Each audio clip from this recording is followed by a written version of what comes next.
Welcome students to China Study 24/7, and guys, myself Samrat, and now I'm with the new video of strategy to prepare IBPS PO Mains 2016 की जो exam आने वाली है 20 नवंबर को। So guys इसमें मैं आपको कोई टाइम टेबल नहीं देने वाला कि गाइज इस दिन पे ये पढ़िए, 20 दिन बचे हुए हैं, या फिर इतना ऐसे पढ़िए वैसे, क्योंकि अभी प्री आपने एग्ज़ाम दी हुई है।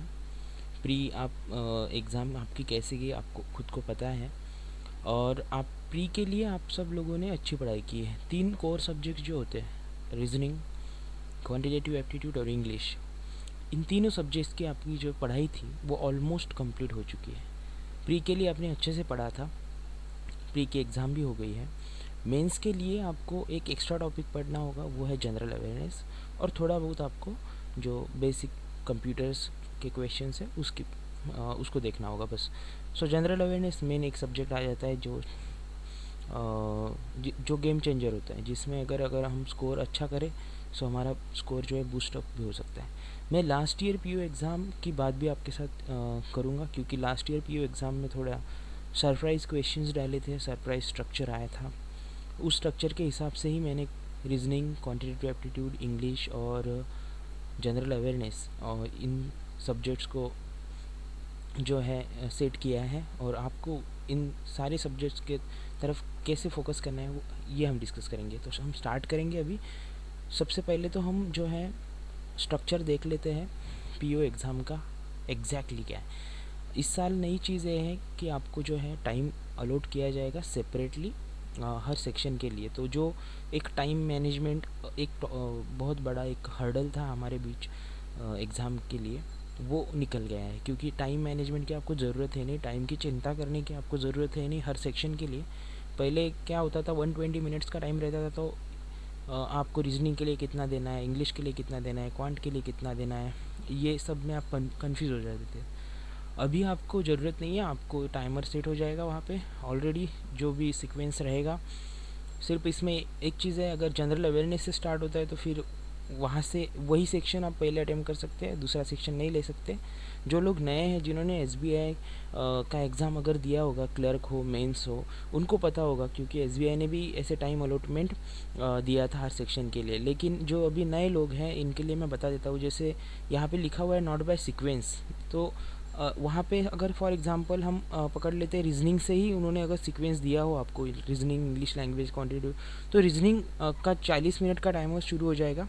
40 मिनट ख़त्म होने तक आप रीजनिंग सेक्शन कर सकते हैं।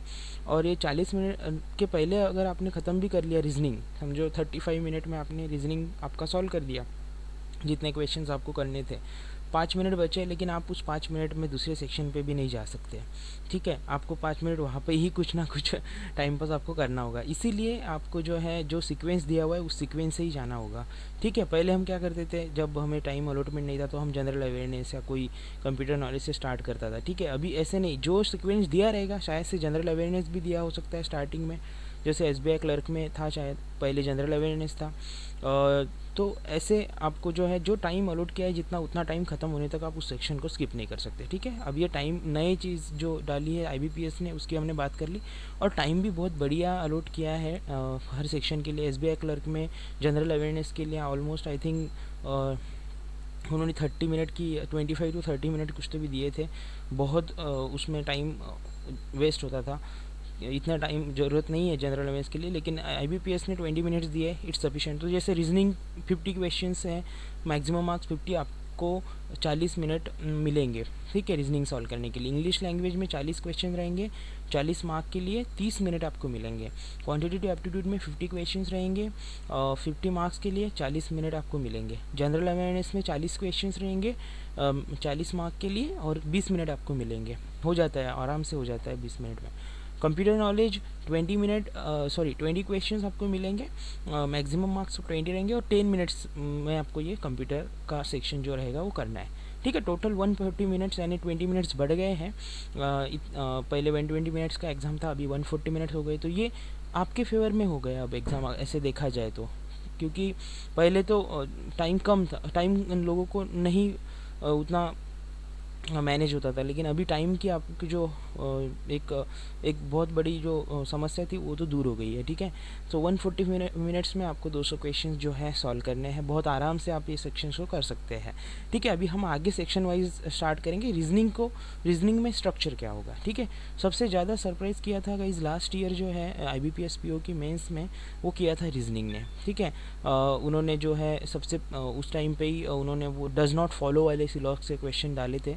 ऑलमोस्ट हम जो प्रैक्टिस करते हैं, प्रोबेबली हम प्रैक्टिस करते हैं कि कौन से कंक्लूजन फॉलो हो रहे हैं, लेकिन इस बार उन्होंने लास्ट ईयर उन्होंने किया था डज़ नॉट फॉलो वाले क्वेश्चन डाल दिए थे, फॉलो करने वाले नहीं पूछे थे, कौन सा कंक्लूजन फॉलो नहीं करता ये पूछा था।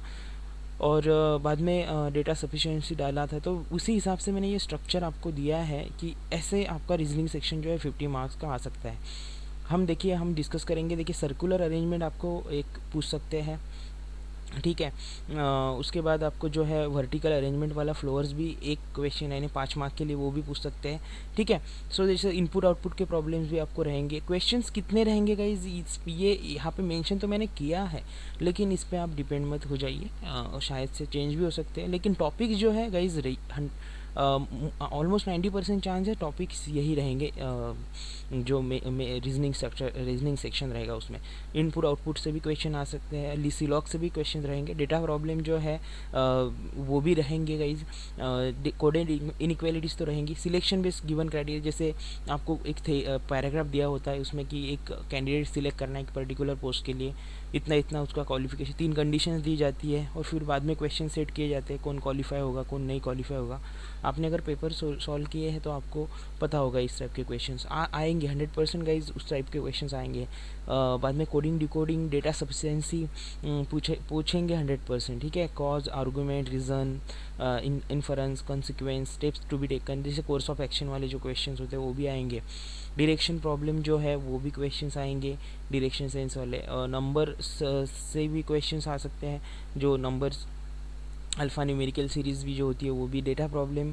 बाद में जो मैंने फ्लोर वाला पजल कहा है बिल्डिंग का वो भी आ सकता है, और सर्कुलर अरेंजमेंट जैसे 2 पूछ सकते हैं आपको, ठीक है। तो किसमें ब्लड रिलेशन भी डाल सकते हैं कि जो ब्लड रिलेशन वाला सर्कुलर सीटिंग अरेंजमेंट होता है, एक हाथ सिंपल पूछ सकते हैं, या फिर लीनियर सीटिंग अरेंजमेंट, यानी सीटिंग अरेंजमेंट से आपको वैसे देखा जाए तो गाइस 10 क्वेश्चन तो फिक्स है, ठीक है। सो लेकिन टॉपिक ये भी रहेंगे, अभी जैसे आपको इसमें अटेम्प्ट टारगेट जो है ना 35 to 40 क्वेश्चंस का लेना है आपको, ठीक है। अब गाइज मैं ये सेक्शन जो आपके साथ डिस्कस करने वाला हूँ रीजनिंग, इसके बाद अभी इंग्लिश देखेंगे, फिर क्वांट और जनरल अवेयरनेस। सो गाइज मैं एक जो आपकी जो हर एक की कैपेबिलिटी होती है, ठीक है। बहुत सारे लोग आपको ऐसे बोलते होंगे how to score 120 plus marks, how to score 130 plus marks in IBPS PO mains. Guys practically देखा जाए बहुत हार्ड चीज़ है, मैं कहूँगा नहीं इम्पॉसिबल, लेकिन बहुत हार्ड है। और अगर इतने ही स्कोर हो जाते ना गाइस, तो फिर जो कट ऑफ है अभी इस साल का आपको पता ही होगा, last year overall cut off जो था जनरल का 76 था, फिर इतना कम क्यों जाता है कट ऑफ। देखिए स्कोर करना बहुत बड़ी बात है, IBPS PO मेंस हो या फिर प्री हो, कोई भी चीज़ हो। तो आपको जो है मैंने ऐसे अटेम्प्ट टारगेट दिए हैं, इसमें आप अगर इस हिसाब से लेंगे तो आपको आपके कंप्यूटर का सेक्शन मिला के 140 क्वेश्चंस अटेम्प्ट हो जाएंगे। स्कोरिंग की बात करूँ गाइज़, तो आप अगर इस हिसाब से चले, आपकी एक्यूरेसी अच्छी है, तो गाइज़ आप 90 to 100 प्लस क्वेश्चंस आप मार्क्स आप इसमें ले सकते हैं, 100 to 110, ठीक है।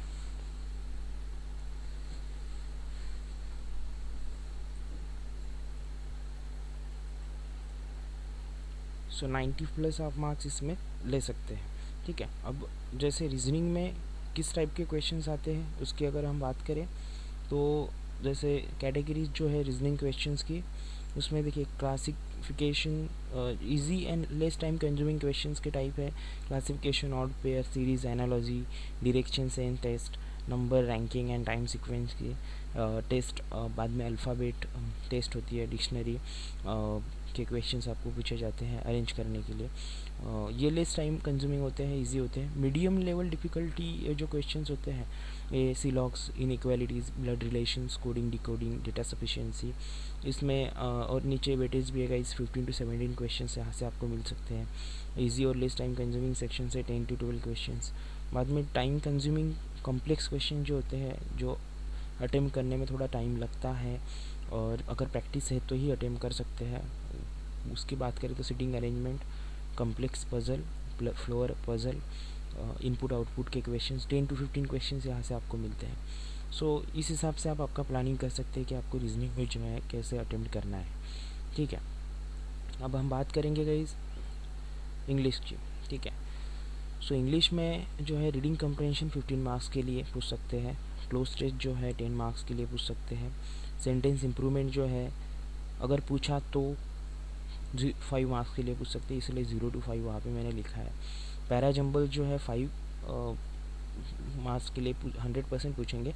स्पॉटिंग एरर जो है इसमें, जैसे अभी प्री में इन्होंने जो है इसका जो वेटेज जो बढ़ाया था 10 मार्क्स के लिए, अगर प्री में पूछ रहे तो ऑब्वियसली मेंस में जो है 10 मार्क्स के लिए हम पकड़ के चलेंगे। मैंने 5 to 10 लिखा। अगर इन्होंने स्पॉटिंग एरर 5 मार्क के लिए पूछा तब सेंटेंस इम्प्रूवमेंट भी आएगा। अगर स्पॉटिंग एरर 10 मार्क के लिए पूछा तो फिर जो सेंटेंस इम्प्रूवमेंट है वो नहीं आने के चांसेस बढ़ेंगे। ठीक है, सो अगर इंग्लिश की बात करें तो इंग्लिश में जो है आपको 25 to 30 के बीच में आप अटेम्प्ट टारगेट रख सकते हैं और इजीली हो सकता है। जैसे आप रीडिंग कम्प्रहेंशन को भी सॉल्व कर सकते हैं, क्योंकि अभी आपके पास रीडिंग इंग्लिश सॉल्व करने के लिए 30 मिनट्स हैं। पहले जब टाइम अलॉटमेंट नहीं था हर सेक्शन में, तब आप जो है इंग्लिश के लिए रीडिंग कम्प्रहेंशन के लिए टाइम नहीं यानी देने के लिए पॉसिबल नहीं होता था। लेकिन इस बार जो है टाइम अलॉट किया है 30 मिनट्स, तो 30 मिनट्स में आप रीडिंग कम्प्रहेंशन भी अटेम्प्ट कर सकते हैं। क्लोज टेस्ट भी आपको पूरा अटेम्प्ट करना है और पैरा जंबल्स भी आप अटेम्प्ट कर सकते हैं। एरर्स अगर आप छोड़ भी देंगे तब भी आप para jumbles 5 marks, cloze test 15 और रीडिंग कम्प्रहेंशन 15 मिला के 30 क्वेश्चन अटेम्प्ट कर सकते हैं। ठीक है,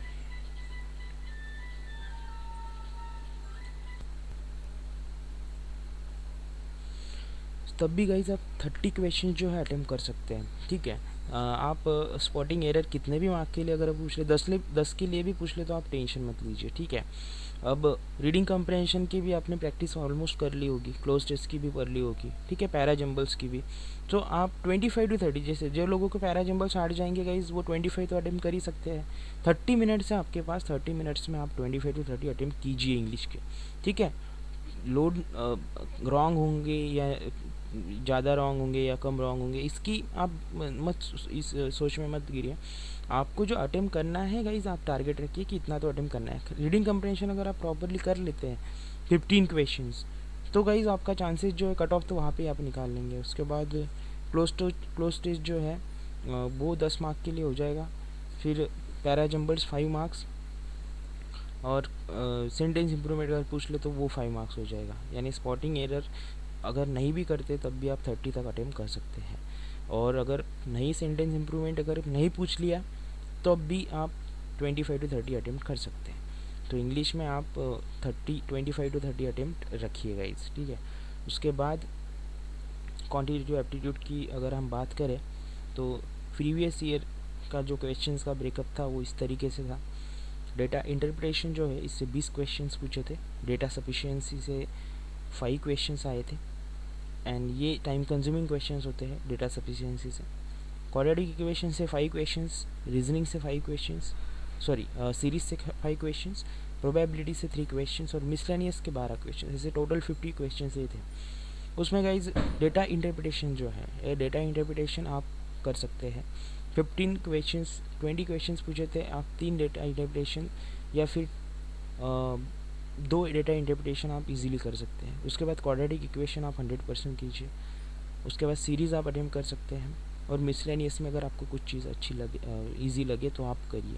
यानी आप अगर मिसलेनियस में वर्ड प्रॉब्लम से पूछे जाते हैं, अगर वर्ड प्रॉब्लम आप छोड़ भी दे तो सीरीज़, क्वाड्रेटिक इक्वेशन और डेटा इंटरप्रिटेशन और डेटा सफिशिएंसी ये मिला के भी आप जो है 25 to 30 क्वेश्चंस कर सकते हैं।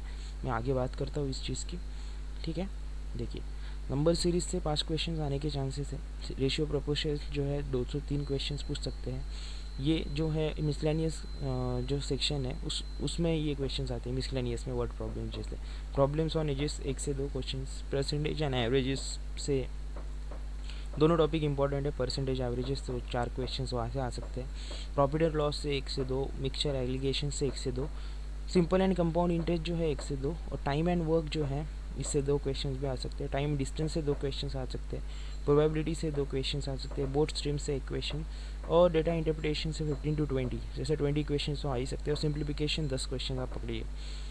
तब भी अटेम्प्ट टारगेट जो है आपका गाइज, इसमें भी आपको 40 मिनट्स मिलेंगे। 40 मिनट्स में आपको जो है 25 टू 30 आप अटेम्प्ट कर सकते हैं। अब कैसे अटेम्प्ट कर सकते हैं गाइज, इसमें आपको जो है डेटा इंटरप्रिटेशन आप अगर एक हाथ हार्ड भी पूछ लिया तो 15 आप उसमें अटेम्प्ट कर सकते हैं।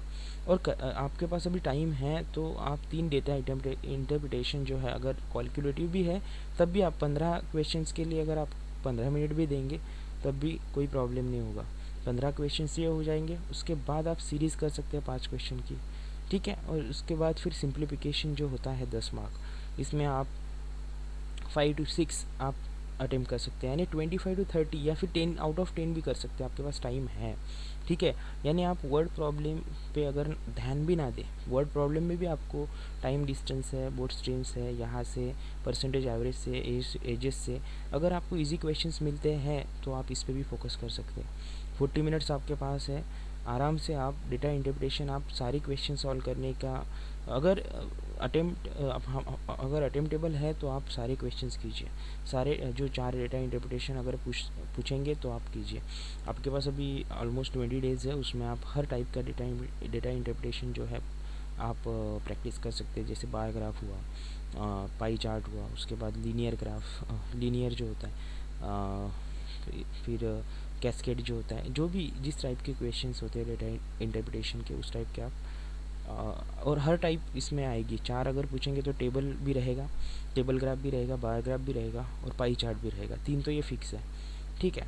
तो इसमें आप जो है अटेम्प्ट टारगेट जो है 25 टू 30 अगर रखेंगे सो और इजीली आपका ये जो सेक्शन है वो अटेम्प्ट हो जाएगा, ठीक है। अब अगर हम बात करें जनरल अवेयरनेस सेक्शन की, सो जनरल अवेयरनेस सेक्शन में गाइज सबसे पहले तो हमें ये चीज़ पता होनी चाहिए कि जनरल अवेयरनेस सेक्शन में टॉपिक्स कौन से होते हैं जिससे क्वेश्चंस आएंगे, ठीक है। सो देखिए, इकोनॉमी और बैंकिंग अगर करंट अफेयर्स हम पकड़े तो 10 टू 12 जो मार्क्स हैं उससे क्वेश्चंस आते हैं। 10 टू 12 मार्क्स आपके वहाँ से निकल सकते हैं। उसके बाद साइंस और टेक्नोलॉजी की बात करें तो 2 क्वेश्चंस। पर्सन सी न्यूज़, जो इम्पोर्टेंट लोग अगर न्यूज़ में आ रहे हैं तो उनसे 2 क्वेश्चंस आपके बन सकते हैं। स्पोर्ट्स से 2 क्वेश्चंस पूछ सकते हैं। फिर award and honours, MOUs, government schemes, books and authors, ठीक है। ये पूरे करंट अफेयर्स मिला के, सबमिट्स मिला के 15 टू 22 क्वेश्चंस यहाँ पे बन सकते हैं। देखिए, क्वेश्चंस कितने आएंगे इस पे तो हम नहीं बता सकते, 1 पूछेंगे 2 पूछेंगे किस टॉपिक से, लेकिन जो है टॉपिक जो है गाइज ये रहेंगे। जैसे इकोनॉमी और बैंकिंग करंट अफेयर्स पे ज़्यादा जोर देना होगा। अभी रिसेंटली बैंक ऑफ महाराष्ट्र की जो एग्ज़ाम हुई उसमें बैंकिंग करंट अफेयर्स और बैंकिंग नॉलेज पूछा गया है। सो बैंकिंग अवेयरनेस जो है आपको प्रॉपरली प्रिपेयर करना होगा। फिर उसके बाद जो करंट अफेयर्स है, करंट अफेयर्स में फोकस कीजिए। कोई साइंस एंड टेक्नोलॉजी की इंपॉर्टेंट न्यूज़, यानी कोई रॉकेट अगर लॉन्च हो रहा है, कोई सैटेलाइट अगर लॉन्च हो रहा है तो उस पर आप ध्यान रखिए इंपॉर्टेंट चीज़ों पे। पर्सन्स जो है, पर्सन से न्यूज़ पे ध्यान रखिए कि कौन से लोग अभी न्यूज़ में आ रहे हैं, ठीक है। जैसे अभी टाटा फॉर एग्जांपल ले तो टाटा जो ग्रुप है उससे जो उनके CEO थे, MD थे जो साइरस मिस्त्री, इन्होंने रिज़ाइन कर लिया। तो ये ऐसे इंपॉर्टेंट लोगों को आप ध्यान में रख सकते हैं कि ऐसे भी पूछा जा सकता है क्वेश्चन, तो ये पर्सन इन न्यूज़ होते हैं। स्पोर्ट्स में जैसे अभी करंटली हम अगर क्रिकेट की बात करें तो इंडिया ने कौन सी सीरीज जीत ली, ठीक है। एशियाई चैम्पियंस ट्रॉफी जो है हॉकी का, इंडिया ने जीत लिया, किसको हराया, इस टाइप में क्वेश्चंस बनते हैं। अवार्ड ऑनर्स में बात करें तो फिर आपको पता है जो इंपॉर्टेंट अवार्ड्स अभी तक हुए हैं, ऑनर्स दिए गए हैं, वो MOUs जो साइन हुए हैं रिसेंटली, जो PM की या फिर प्रेसिडेंट की विजिट्स हुई है कंट्रीज़ में, उस पर आप ध्यान रख सकते हैं। गवर्नमेंट स्कीम्स जो है नई लॉन्च हुई उस पर आप ध्यान रख सकते हैं। और जो important government scheme 7 to 8 months back launch हुई थी, जैसे प्रधानमंत्री जनधन योजना हुई है, उससे रिलेटेड भी क्वेश्चंस पूछ सकते हैं। और बुक्स और ऑथर्स, ठीक है, तो इसमें जो है बुक्स और ऑथर्स पे तो मैंने 3 वीडियो डाले हैं, और उसमें सारे जो लास्ट 6 मंथ्स के बुक्स और ऑथर्स थे वो कवर हो चुके, तो आप करंट अफेयर्स की प्लेलिस्ट में इस चैनल पे देख सकते हैं। और अभी अवार्ड्स और ऑनर्स और एमओयूज भी मैं इम्पोर्टेंट डालूँगा। सो मैं करंट अफेयर अगस्त के मैंने 3 पार्टों में जो है करंट अफेयर्स कवर किए, तो उसकी भी आप करंट अफेयर्स की प्लेलिस्ट में जाके देख सकते हैं। बहुत इंपॉर्टेंट करंट अफेयर्स, और बहुत से लोगों के मुझे मैसेज आए कि बैंक ऑफ महाराष्ट्र के एग्ज़ाम में मुझे क्वेश्चंस मिले थे। उसके बाद स्टैटिक जीके जो एक पार्ट होता है, स्टैटिक जीके से 6 to 8 क्वेश्चंस पूछे जाते हैं। स्टैटिक जीके का मीनिंग है कि जो चीज़ चेंज नहीं होती, जैसे जो नेशनल पार्क है इंडिया में कितने हैं, ठीक है, रणथंबोर नेशनल पार्क कौन सी स्टेट में है फॉर एग्जांपल, तो राजस्थान में। सो ये चीज़ें स्टैटिक है, ये चेंज नहीं होगी। तो आपको स्टैटिक जीके पे फोकस करने के लिए national park, important thermal power stations, atomic power stations, ठीक है, ऐसी चीज़ों पे आपको ध्यान देना होगा। तो इसके लिए भी स्टैटिक जीके के मैंने कुछ वीडियोस अपलोड किए हैं, तो ये सेपरेट एक प्लेलिस्ट है स्टैटिक जीके, तो इस चैनल पे आप देख सकते हैं, ठीक है। तो इसमें भी गाइज आप अगर देखिए, ये जो जनरल अवेयरनेस का सेक्शन है, 40 क्वेश्चन इसमें आएंगे, लेकिन 40 आउट ऑफ 40 अटैम्प्ट नहीं हो सकते, तुक्का तो मारना ही नहीं है, क्योंकि जितना कम आप तुक्के मारेंगे उतने ही चांस आपके मार्क्स लेने के बढ़ते हैं। क्योंकि अगर आपने कोई ब्लाइंडली कोई आंसर्स दे दिए तो फिर आपके नेगेटिव होने के चांसेस ज़्यादा होते हैं मार्क्स। तो जितने आते हैं उतने अगर आप अटेम्प्ट करेंगे तो फिर आप भी कॉन्फिडेंट रहेंगे कि यार इतने करेक्ट है। और एक्यूरेसी तभी बढ़ती है जब हम जितने आते हैं उतने क्वेश्चंस हम अटेम्प्ट करते हैं। जैसे 90% एक्यूरेसी वही लोग मेंटेन करते हैं, 90 to 95, जो लोग ज़्यादा ब्लाइंडली आंसर्स नहीं करते। जनरल वैसे तो सेक्शंस है भी नहीं ब्लाइंडली आंसर करने के लिए, सिर्फ यही एक सेक्शन होता है जिसमें चांसेस होते हैं ब्लाइंडली आंसर करने के, लेकिन इससे आप बचिए। ज़्यादा अटेम्प्ट करने के मूड में अगर आप ब्लाइंडली आंसर्स देंगे कुछ क्वेश्चंस के, तो आपके 1-2 मार्क भी नेगेटिव में चले गए, तो वो डिफरेंस डालेंगे आपके फाइनल रिजल्ट में। सो गाइज, आपको यहाँ पे अटेम्प्ट टारगेट जो है 25 to 30 तो रखना है, और इजीली हो जाएगा। आपको करंट अफेयर्स अगर प्रिपेयर करना है तो आप अगस्त से लेके अक्टूबर तक, अगस्त, सितंबर, अक्टूबर, ये 3 महीने के करंट अफेयर्स आपके टिप ऑफ द माउथ होने चाहिए, ठीक है। और बाकी फिर आप स्टैटिक जी के प्रिपेयर करके आप 25 to 30 अटेम्प्ट कर सकते हैं, ठीक है। सो ये होगी जनरल अवेयरनेस की बात। उसके बाद कंप्यूटर स्ट्रक्चर जो है, कंप्यूटर स्ट्रक्चर में 20 क्वेश्चंस आएंगे, आपको 10 मिनट मिलेंगे। और कंप्यूटर में इजी क्वेश्चन पूछेंगे, ज़्यादा हार्ड नहीं पूछेंगे, बेसिक पूछेंगे। हार्डवेयर सॉफ्टवेयर से क्वेश्चन आ सकता है, एमएस वर्ड और एक्सेल से आ सकता है, ऑपरेटिंग सिस्टम से आ सकते हैं, शॉर्ट फॉर्म्स पूछे जाते हैं, इंटरनेट पूछा जाता है, इंटरनेट के बारे में, और कुछ एप्पल और एंड्रॉयड की न्यूज़ होती है, लेकिन ज़्यादातर आती नहीं है, इंटरनेट तक ही ठीक है। तो इतने टॉपिक जो है 6, ये टॉपिक पे आप फोकस कीजिए। एक बुक आती है अरिहंत की, कंप्यूटर अवेयरनेस की, उसकी ख़रीद लेंगे तो आपके सारे टॉपिक्स हो जाएंगे। ये भी इंपॉर्टेंट चीज़ होती है, 20 आउट ऑफ 20 क्वेश्चंस आपको करने ही है इसमें आपको, और मिनिमम आपको इसमें 15 मार्क्स लाने हैं। सो गाइस, अगर हम ओवरऑल अगर अभी देखें हम, सो मैंने जो आपको स्टार्टिंग से बताया कि रीजनिंग में 35 to 40 अगर अटैम्प्ट करेंगे तो मैं पकड़ता हूँ 35 अटैम्प्ट, कम पकड़ के चलता हूँ। क्वांट में 25 अटैम्प्ट करता हूँ तो 70 क्वेश्चन ये हो गए। 70 के बाद ये इंग्लिश में 25 क्वेश्चंस, तो ये 70 हो गए। क्वांट में 25 क्वेश्चंस, फिर ये 95 हो गए। जनरल अवेयरनेस में 25 पकड़ते हैं तो फिर ये 20 एंड 20 कंप्यूटर के क्वेश्चंस, तो टोटल क्वेश्चंस गाइज 140 हो गए आपके अटैम्प्ट। और 140 में अगर आपकी 80 to 90% एक्यूरेसी है, सो आप 100 एंड 110 के बीच में आप स्कोर कर सकते हैं गाइज, ठीक है। So all the best for exams. Thank you सुनने के लिए। अगर आपने सब्सक्राइब किया है चैनल को तो थैंक यू वेरी मच। अगर नहीं किया है तो सब्सक्राइब कीजिए, लाइक कीजिए, कमेंट कीजिए, शेयर कीजिए फ्रेंड्स के साथ। एंड दिस इज सम्राट साइनिंग ऑफ। Thank you.